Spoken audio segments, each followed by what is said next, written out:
is transfer of heat.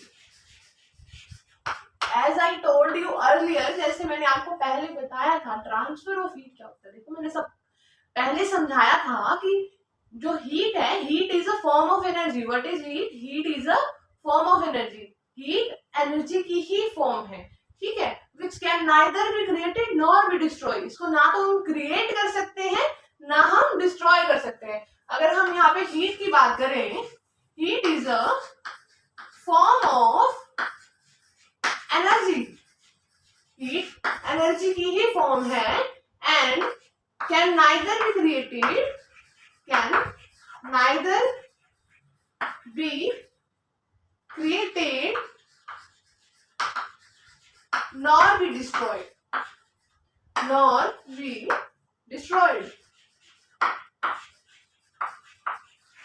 I mean to say, ना तो हम हीट को, हीट मीन्स एनर्जी, एनर्जी की ही एक फॉर्म है, ना तो हम एनर्जी को क्रिएट कर सकते हैं ना ही हम एनर्जी को डिस्ट्रॉय कर सकते हैं। ना तो हम एनर्जी को क्रिएट कर सकते हैं ना ही हम एनर्जी को डिस्ट्रॉय कर सकते हैं। और यहाँ पे अगर हम एनर्जी की बात करें तो heat is a form of energy, means हम यहाँ पे हीट को क्रिएट भी नहीं कर सकते और डिस्ट्रॉय भी नहीं कर सकते। एक्चुअल में क्या होता है, हम यहाँ क्रिएट और डिस्ट्रॉय हम उसको बोलते हैं कि एनर्जी को हम एक फॉर्म से दूसरी फॉर्म में ट्रांसफर कर सकते हैं, ठीक है। मीन्स अगर वहां पे मैकेनिकल एनर्जी है तो हम उसे इलेक्ट्रिक एनर्जी बना सकते हैं, हम उसे रोटेशनल एनर्जी बना सकते हैं। तो अगर हम यहाँ हीट की बात करें तो यहाँ पे हम इसको बोल नहीं सकते कि heat can neither be created nor be destroyed. Heat is a form of energy and energy can neither be created nor be destroyed, ठीक है। एनर्जी एक फॉर्म से दूसरी फॉर्म में कन्वर्ट हो सकती है, पर वो जो फॉर्म है, हीट भी तो वही फॉर्म ही है ना, वही एक फॉर्म है जिसमें एनर्जी कन्वर्ट हो सकती है। समझ आ रहे हैं?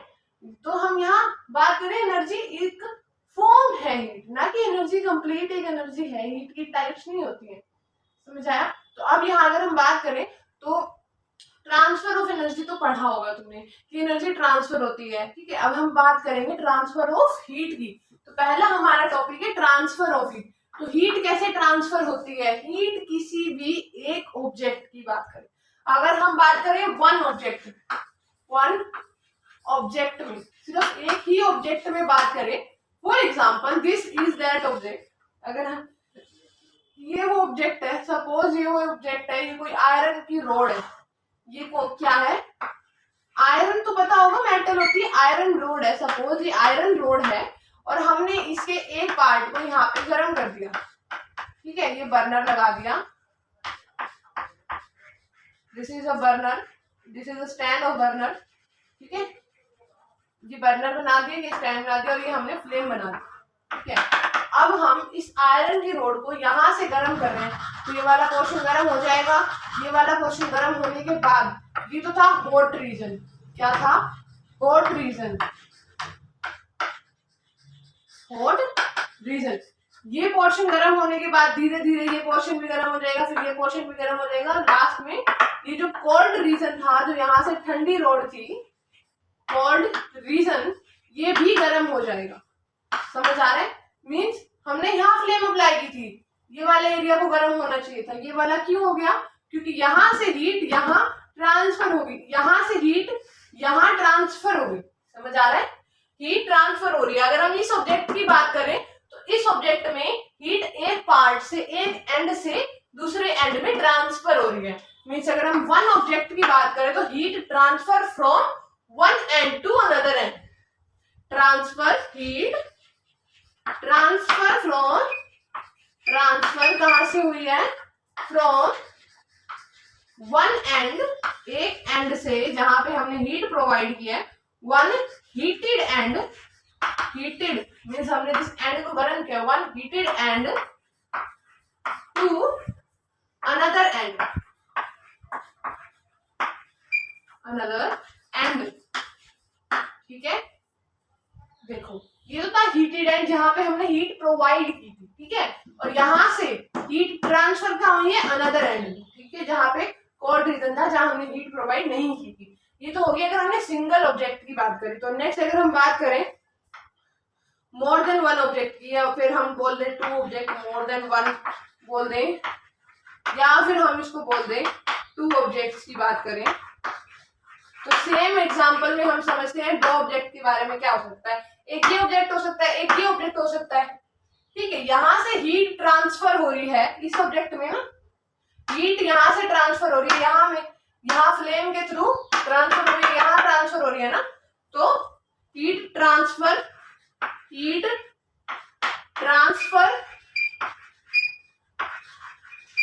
कहाँ हो रही है? From one object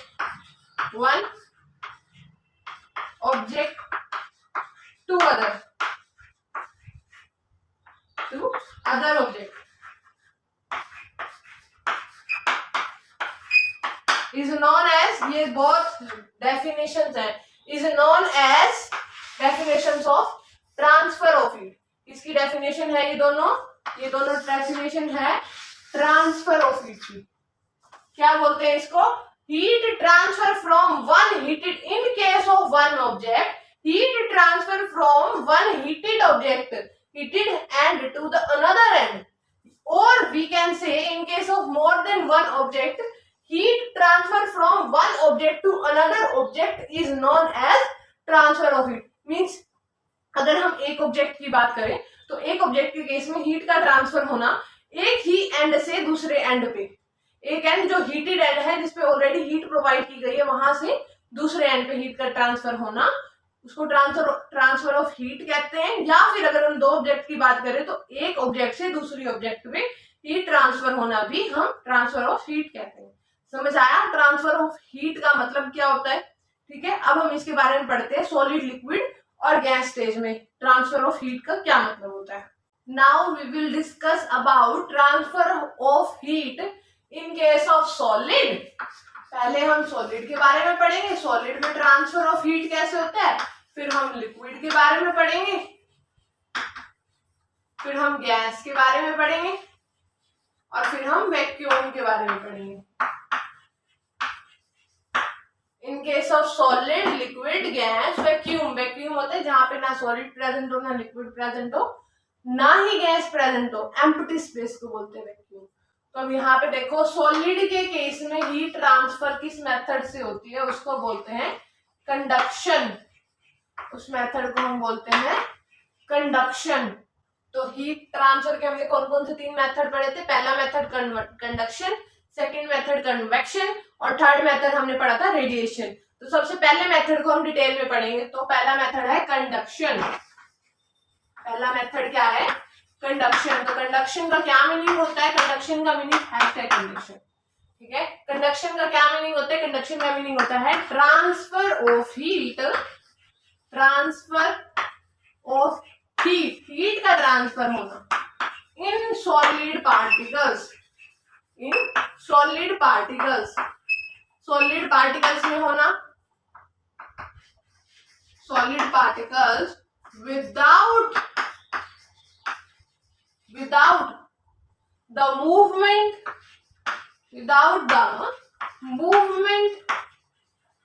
of that particle।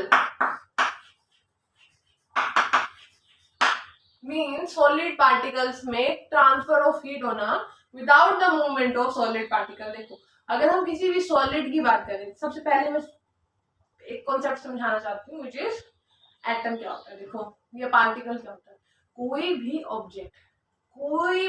Object बना है, अगर हम तीनों को डिफरेंस में सॉलिड को पढ़ेंगे पहले हम थोड़ा सा, फिर हम लिक्विड को पढ़ेंगे, फिर हम गैस को पढ़ेंगे।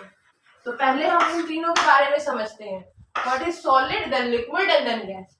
अभी हम इन तीनों के बारे में पढ़ते हैं। तो सॉलिड में जो पार्टिकल्स होते हैं, देखो हर चीज किसी न किसी पार्टिकल से बनी हुई है। ठीक है, अगर मैं सॉलिड को बोलूं, चौक को तोड़ दूं और उसको बहुत ज्यादा तोड़ दूं और लास्ट तक तोड़ती रहूं, बिल्कुल जब तक ये बारीक ना हो जाए, जितना मैक्सिमम इसको मैं तोड़ सकती हूँ उतना तोड़ दूं, तो एक स्टेज आएगी जब क्या होगा, सबसे स्मॉलेस्ट पार्टिकल होगा इसका, जो सबसे स्मॉलेस्ट पार्टिकल होगा वो मेरे को मिल जाएगा। ठीक है, उस स्मॉलेस्ट पार्टिकल को हम बोलते हैं एटम। स्मॉलेस्ट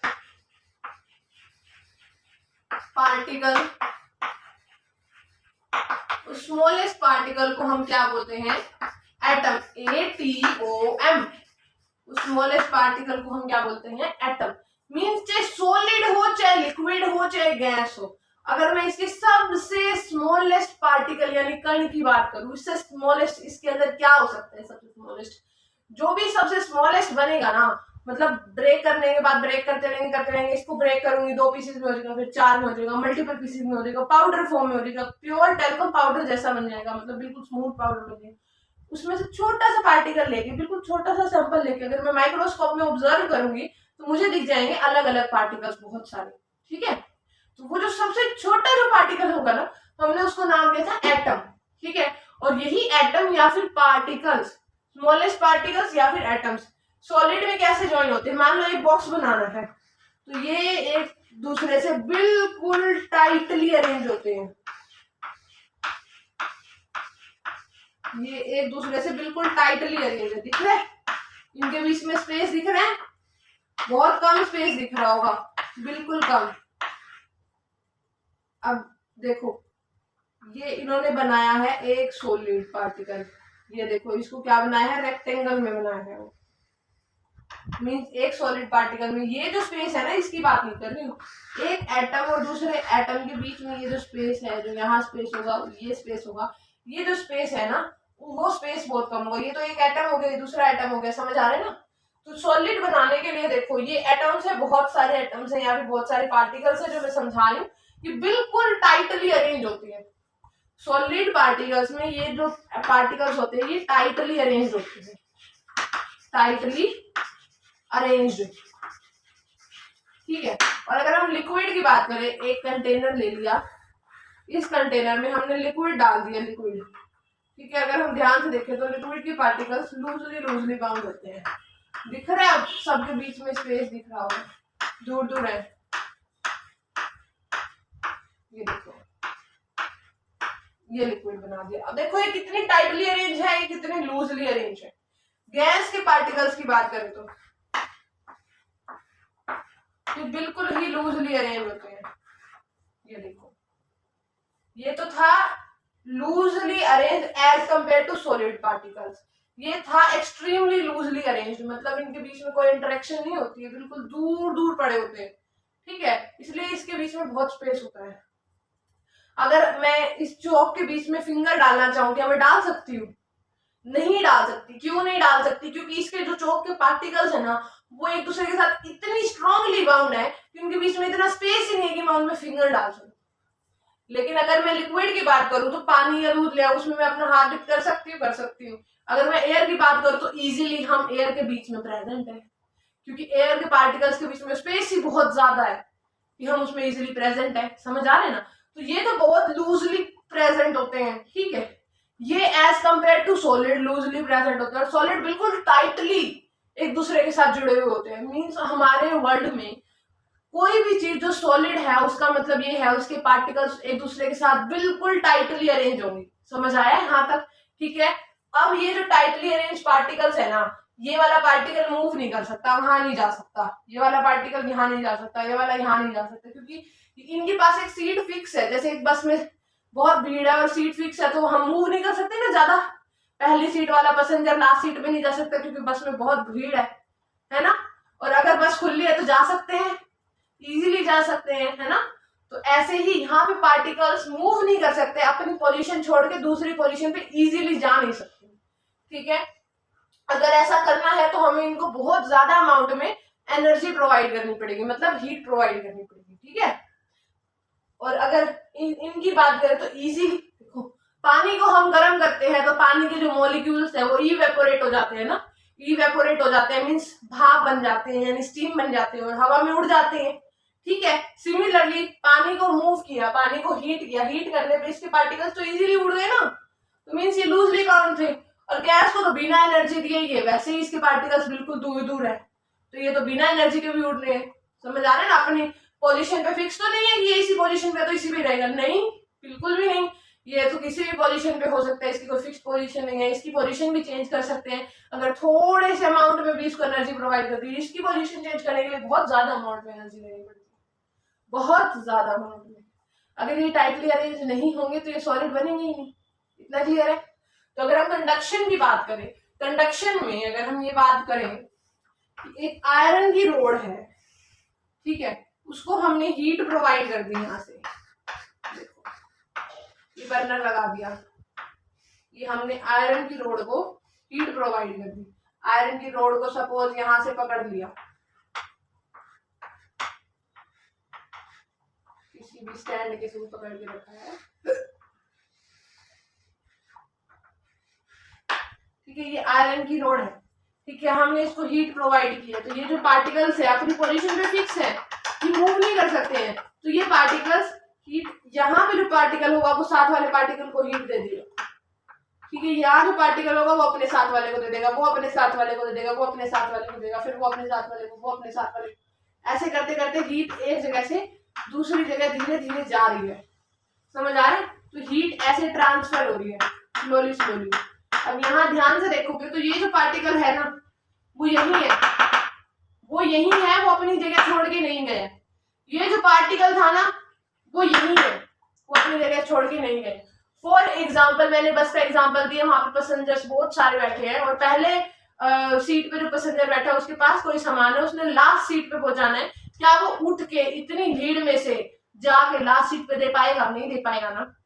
तो क्या करेगा, वो अपने पीछे वाले को पकड़ा देगा, उसके पीछे वाला पैसेंजर लेके अपने पीछे वाले को पकड़ा देगा, फिर वो अपने पीछे वाले को पकड़ा देगा, फिर वो नेक्स्ट भी अपने पीछे वाले पैसेंजर को पकड़ा देगा। ऐसे पकड़ाते पकड़ाते वो जो पार्टिकल्स था, जो भी सामान था जो उसने लास्ट सीट पे पहुंचाना था, लास्ट वाले के पास पहुंच जाएगा ना।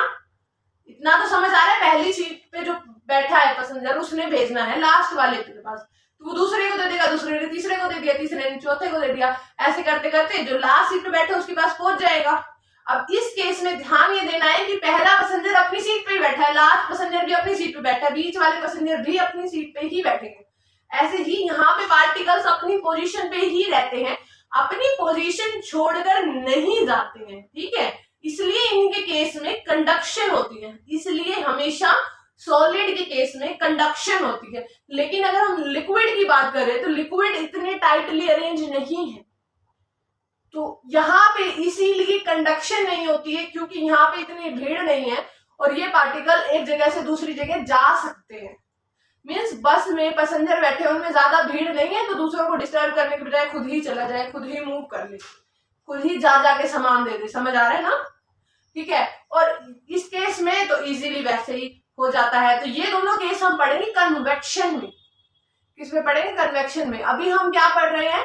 इन दोनों केस में मूवमेंट ऑफ पार्टिकल्स होती है, लेकिन सॉलिड में टाइटली अरेंज्ड पार्टिकल्स है, तो वहां पे उस केस में मूवमेंट नहीं होती है। और मूवमेंट नहीं होती है तो ये जो पार्टिकल हैं ये अपनी पोजीशन पे ही रहते हैं। जैसे फॉर एग्जांपल अगर एक बस है जिसके अंदर बहुत सारे पैसेंजर्स बैठे हैं, वो अपनी सीट पर ही बैठे रहेंगे, चाहे उन्होंने सामान फर्स्ट सीट से लास्ट सीट पे भेजा हो तो भी। तो अब देखो ना, सामान तो पहली सीट से लास्ट सीट पे चला गया ना, और यहाँ पे सामान क्या था? सामान था हीट। समझ आया? मतलब मूव तो नहीं किए पार्टिकल्स, अपनी ही पोजीशन पे हैं, लेकिन चला गया ना, सामान ट्रांसफर हो गया। अब ये सामान क्या था जो बस में हम ट्रांसफर कर रहे थे? वो सामान था हीट। ठीक है, तो यहाँ पे अगर हम देखें तो यहाँ पे ट्रांसफर क्या हो रहा है? ट्रांसफर हो रही है हीट। पहली सीट से लास्ट सीट पे क्या जा रही है?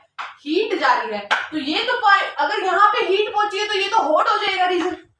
ठीक है, ये हॉट रीजन हो जाएगा। ये तो कोल्ड था ना, इसके पास तो हीट नहीं थी, तो ये तो कोल्ड था, ये कोल्ड रीजन था। रीजन मीन्स वो जगह जहाँ पे कोल्ड, वो मतलब कोल्ड मीन्स जहाँ जिसका टेम्परेचर लो हो, हॉट मीन्स जिसका टेम्परेचर ज्यादा हो। अब टेम्परेचर क्या होता है हमने क्लियरली प्रीवियस वीडियो में डिस्कस किया था। तो अभी हम क्या डिस्कस कर रहे हैं? यहाँ के पार्टिकल से हीट कहाँ ट्रांसफर हो रही है? यहाँ पे ट्रांसफर हो रही है। समझ आ रहा है ना? हीट ट्रांसफर हो रही है। कहाँ से ट्रांसफर हो रही है? हॉट रीजन से। कहाँ हो रही है? कोल्ड रीजन में। ठीक है, तो हम यहाँ ट्रांसफर ऑफ हीट में एक सबसे इंपॉर्टेंट पॉइंट लिख सकते हैं, हीट ऑलवेज ट्रांसफर्स मीन्स जाना, transfers from hot region to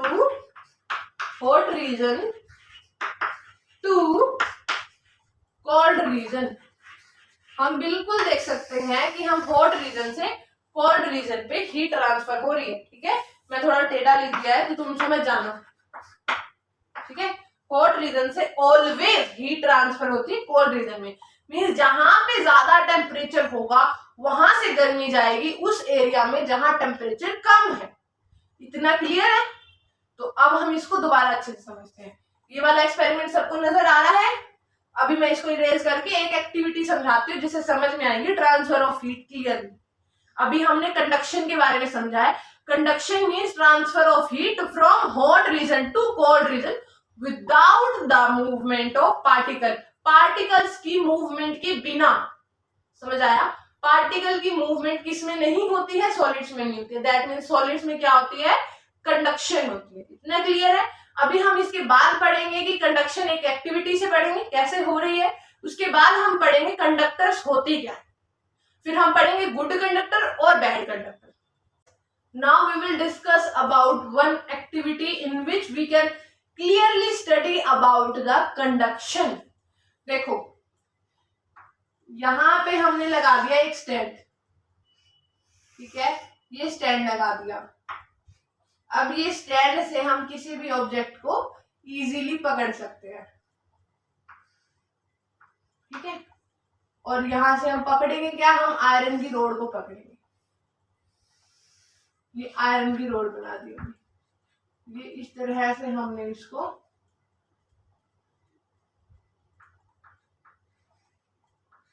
bind कर दिया, ठीक है। इस तरह से हमने इसको पकड़ लिया, इस होल्डर से पकड़ लिया। अब ये आयरन की रोड है, ठीक है। यहां पे हमने अटैच कर दिया, ये मैंने बनाई है फ्लेम, ठीक है। और यहाँ पे हमने लगा दिए, क्या लगा दिया? बर्नर।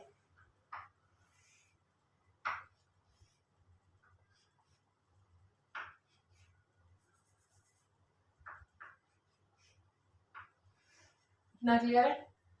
ठीक है। ये हमारी आयरन की रोड है, ये हमारा स्टैंड है, ये हमारी फ्लेम है जो कहां से ओरिजिनेट हो रही है, कहां से पैदा हो रही है? यहाँ से। ये क्या है? हमारा बर्नर। अब हम यहाँ पे एक स्पेशल चीज करेंगे। यहाँ पे हम लगा देंगे वैक्स।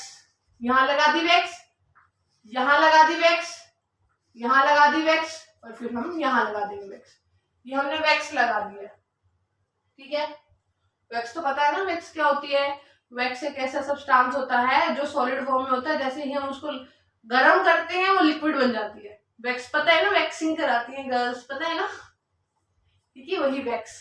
वो वैक्स लेंगे, वैक्स के जरिए, या फिर हम यहाँ पे मोम ले सकते हैं, मोमबत्ती वाली मोम, ठीक है। तो यहाँ पे हमने कोई आयरन लगा दिया, कोई भी मेटल लगा दिया, कुछ भी कील वगैरह लगा दी, कुछ भी हैवी चीज कंबाइन कर दी, लाइक दिस कंबाइन कर दी, देखो, ठीक है, इस तरह से। अब जैसे जैसे ये गर्म होगा, सबसे पहले क्या होगा? ये जो रीजन है ये हॉट हो जाएगा, ये हॉट हो जाएगा। ये क्यों हॉट हो जाएगा? क्योंकि यहाँ पे बर्नर से फ्लेम प्रोवाइड की जा रही है। मैं नेमिंग कर देती हूँ पहले। ये क्या है? बर्नर। हम कैंडल भी लिख सकते हैं इसको। ये क्या है? स्टैंड, ठीक है। ये क्या है? आयरन नेल्स, आयरन नेल्स, ठीक है। ये क्या है? हमारी वैक्स। हम ऊपर नेमिंग करते हैं इसकी। ये हमारी है वैक्स, ठीक है। ये क्या है? हमारा iron rod. What is this? Iron rod, ठीक है। अब देखो ध्यान से, ये हॉट रीजन है, ये कोल्ड रीजन है। क्यों? ये क्या है? ये फ्लेम, फ्लेम, फ्लेम तो पता होगा, आग, आग की लपटें, फ्लेम, ठीक है। ये हमारा हॉट रीजन है, ये हमारा कोल्ड रीजन है। ये गर्म क्यों हो गया है? कोल्ड तो ये पूरा था, यहाँ पे आग लगने की वजह से, फ्लेम प्रोवाइड करने की वजह से यहाँ से हीट यहाँ ट्रांसफर होगी, तो ये हीट ट्रांसफर होगी, ठीक है। और जैसे ही इसको हीट मिली, ये कैसे हो गया? गर्म हो गया, ठीक है। अगर हम कभी भी स्पून को लेके जाएं, आयरन के पास, आग के पास ले जाए, तो गर्म हो जाता है, ठीक है। थोड़ी देर तक करे रखे तो फिर वो पीछे वाला एंड भी गर्म हो जाता है। वही समझा रही हूँ कैसे होता है। तो यहाँ जो पार्टिकल्स थे गर्म हो गए, उन्होंने हीट दे दी पीछे वाले पार्टिकल्स को, फिर उन्होंने हीट दे दी पीछे वाले पार्टिकल्स को, फिर हीट दे दी पीछे वाले पार्टिकल्स को, भी गर्म हो गए, फिर ये गर्म हो गए, गर्म हो गए। ऐसे हीट ट्रांसफर होती रहेगी। कैसे ट्रांसफर हो रही है? हॉट रीजन से कोल्ड रीजन में। ये गर्म हो गए, यहाँ पे पूरा पूरा सारे गर्म हो जाएंगे, ठीक है। सबसे पहले ये वाला रीजन गर्म होगा, ये वाला रीजन गर्म होगा, उसके बाद इससे नेक्स्ट रीजन गर्म होगा, फिर ये गर्म होगा, फिर ये गर्म होगा। जैसे ही ये गर्म होगा, ये जो वैक्स है ये मेल्ट हो जाएगी, और मेल्ट होते ही ये जो है आयरन ये नीचे गिर जाएगा।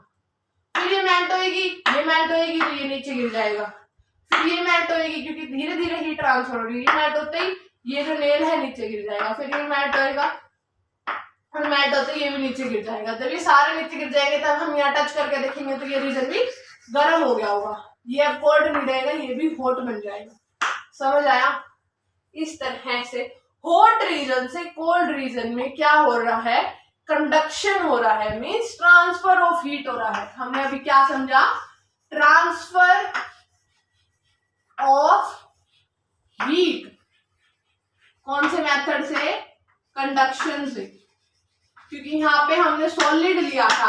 अब तुम ये मत पूछना कि आयरन रॉड सॉलिड होती है या लिक्विड होती है। ऑब्वियसली आयरन रॉड सॉलिड होती है। ऑब्वियसली दैट मीन्स कि जो उसके पार्टिकल्स होते हैं वो एक दूसरे से टाइटली अरेंज होते हैं, और टाइटली अरेंज होने की वजह से क्या होता है, वो मूव नहीं करते, अपनी पोजीशन छोड़ के नहीं जाते। दैट्स व्हाई कंडक्शन का प्रोसेस विदाउट मूवमेंट होता है। और किन में होता है? सॉलिड पार्टिकल्स में होता है। यहाँ पे कौन सा सॉलिड पार्टिकल हमने यूज किया है? आयरन। आयरन तो पता है सबको क्या होता है। आयरन कोई भी मेटल हो, मेटल जनरली क्या होती है? सॉलिड ही होती है, एक्सेप्ट मरकरी मेटल। ठीक है, मरकरी मेटल को छोड़ के बाकी सब मेटल्स सॉलिड स्टेट में होती है। ठीक है, तो ये एक इंपॉर्टेंट पॉइंट है, एक्सेप्ट मरकरी। एक्सेप्ट का मतलब होता है छोड़ के। ठीक है, एक्सेप्ट मरकरी, मरकरी को छोड़ के, मरकरी को हम लिखते हैं कैपिटल एच और स्मॉल जी। इसका सिंबल होता है कैपिटल एच और स्मॉल जी, मरकरी का सिंबल है। Except mercury all metals, important point है, are solid but mercury is liquid at room temperature. हमारे रूम के टेम्परेचर पे मरकरी लिक्विड फॉर्म में होता है, तभी तो हम इसका कहाँ यूज करते हैं? थर्मामीटर में यूज करते हैं, क्योंकि ये इजीली मेल्ट हो जाती है। कैसी मेटल जो इजीली मेल्ट हो जाती है। समझ आया? ये एक्टिविटी क्लियर है? दैट मीन्स आपको क्या प्रोसेस क्लियर है? कंडक्शन यानी ट्रांसफर ऑफ हीट का सबसे इंपॉर्टेंट प्रोसेस सब क्लियर है। कैसे हुआ कंडक्शन वो समझ हमें आ गया। अब हमारे पास ये एक नेक्स्ट टॉपिक है कंडक्टर्स। ऐसे पार्टिकल्स या ऐसे मेटल्स या ऐसे ऑब्जेक्ट जो ट्रांसफर ऑफ हीट कर सके is known as conductor. So easy. What is conductors? Conductors means ऐसे ऑब्जेक्ट्स जो इजीली ट्रांसफर कर सके हीट को from hotter region to colder region, मतलब without the movement of particles. ऐसे ऑब्जेक्ट को क्या बोलते हैं? जिनके अंदर कंडक्शन होती है। ऐसे ऑब्जेक्ट को हम क्या बोलते हैं? कंडक्टर्स बोलते हैं। ऐसे ऑब्जेक्ट को हम क्या बोलते हैं? कंडक्टर्स बोलते हैं, जिनके अंदर क्या होती है? कंडक्शन होती है। अब ये दो टाइप के होते हैं, गुड कंडक्टर, गुड मीन्स अच्छे, या फिर हम बोल सकते हैं बैड कंडक्टर। बैड कंडक्टर्स को हम इंसुलेटर भी बोलते हैं। बैड कंडक्टर को हम इंसुलेटर भी बोलते हैं। और गुड कंडक्टर का अनदर नेम क्या होता है? ऑब्वियसली गुड कंडक्टर को हम जनरली कंडक्टर्स ही बोलते हैं। चाहे हम कंडक्टर की बात करें दैट मीन्स वो गुड कंडक्टर होगा, तभी हम उसकी बात करें। नॉट कंडक्टर जो बस में प्रेजेंट होता है वो वाले कंडक्टर की बात नहीं हो रही है। यहाँ पे वो ऑब्जेक्ट की बात हो रही है जो ट्रांसफर ऑफ हीट के लिए रिस्पॉन्सिबल है without the movement of particles. ठीक है, from hotter region to colder region. गर्म वाले जहां टेम्परेचर ज्यादा है वहां से लेके जहां टेम्परेचर कम है वहां तक। ठीक है, और ये ट्रांसफर ऑफ हीट कब तक होता है? सबसे important question, transfer of heat कब तक होता है? जब तक इस आयरन का टेम्परेचर इस फ्लेम के टेम्परेचर के इक्वल नहीं हो जाता। समझ आया? मीन्स जहां से हीट ट्रांसफर हो रही है उसका टेम्परेचर और पीछे का टेम्परेचर इक्वल नहीं हो जाता। अगर मैं सिर्फ एक हॉट आयरन की बात करूं, ये यहां से गर्म है, ठीक है, हॉट है और इसका टेम्परेचर 40 डिग्री सेल्सियस है, इसका टेम्परेचर 10 डिग्री सेल्सियस है, ठीक है, तो हीट 40 से कहां जाएगी, 10 की तरफ जाएगी। अब देखो ना, टेम्परेचर ज्यादा है, ज्यादा मतलब गर्म है, कम मतलब ठंडा है, तो गर्म से ठंडे की तरफ जाएगी हीट, ठीक है। और कब तक जाएगी, जब तक ये दोनों टेम्परेचर इक्वल ना हो जाए, विच मीन्स ये 25 डिग्री सेल्सियस टेम्परेचर हो जाएगा कंप्लीट। ये पूरा समझ आया, ये पूरा जब इक्वली हीट ना हो जाए, ये पूरा रीजन जब इक्वली हीट ना हो जाए तब तक ये हीट यहां से यहां जाती रहेगी। जैसे ही ये इक्वली हीट अप हो जाएंगे, हीट ट्रांसफर वहीं रुक जाएगी। एक और एग्जांपल, यहाँ पे एक आयरन की एक और रोड प्रेजेंट है जिसका टेम्परेचर यहाँ पे 40 डिग्री सेल्सियस है, यहाँ पे भी 40 डिग्री सेल्सियस है। अब क्या हीट ट्रांसफर होगा?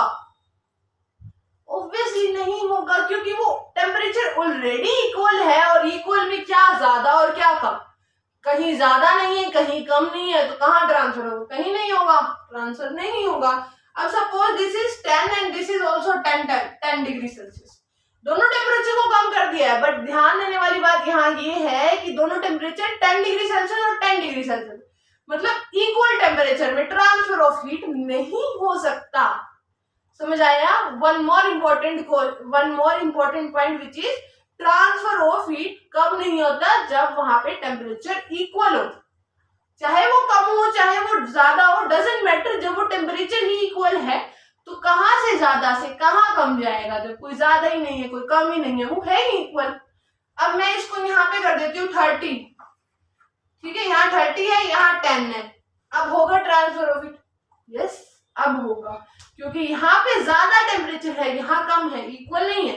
कितना डिफरेंस आ रहा है? 20 का डिफरेंस आ रहा है, तो यहाँ से टेम्परेचर यानी हीट ट्रांसफर होगा वहां तक। समझ आया? इतना क्लियर है? बहुत सारे एग्जांपल हैं गुड कंडक्टर और बैड कंडक्टर के। गुड कंडक्टर और बैड कंडक्टर हम डिटेल में पढ़ेंगे इन आवर नेक्स्ट वीडियो, ठीक है। That's all for today. इस कॉन्सेप्ट को अच्छे से समझना, अच्छे से पढ़ना। In this video we already covered कौन कौन से टॉपिक पढ़े हैं हमने। ट्रांसफर ऑफ हीट को डिटेल में पढ़ा है, सॉलिड लिक्विड गैस में जनरल डिफरेंस पढ़ा है, क्या डिफरेंस है, ठीक है। और ये पढ़ा है कि सॉलिड में ही हमेशा कंडक्शन क्यों होता है, लिक्विड और गैस में क्यों नहीं होता, ठीक है। तो हमने कंडक्शन को डिटेल में पढ़ा है, कंडक्टर्स को हमने स्टार्ट किया है। नेक्स्ट वीडियो में हम कंडक्टर्स को डिटेल में पढ़ेंगे और इंपॉर्टेंट पॉइंट्स को नोट कर लेना, ठीक है, जो मैंने हाईलाइट किए हैं पॉइंट्स। और हमने एक एक्टिविटी परफॉर्म की जिससे हमें कंडक्शन का प्रोसेस क्लियरली समझ में आया है, ठीक है। इतना ठीक है आज की वीडियो के लिए। नेक्स्ट वीडियो में हम क्या डिस्कस करेंगे? नेक्स्ट वीडियो में हम कंडक्टर्स के बारे में डिस्कस करेंगे, गुड कंडक्टर, बैड कंडक्टर और कन्वेक्शन के बारे में start. Okay, that's all for today. Have a nice day.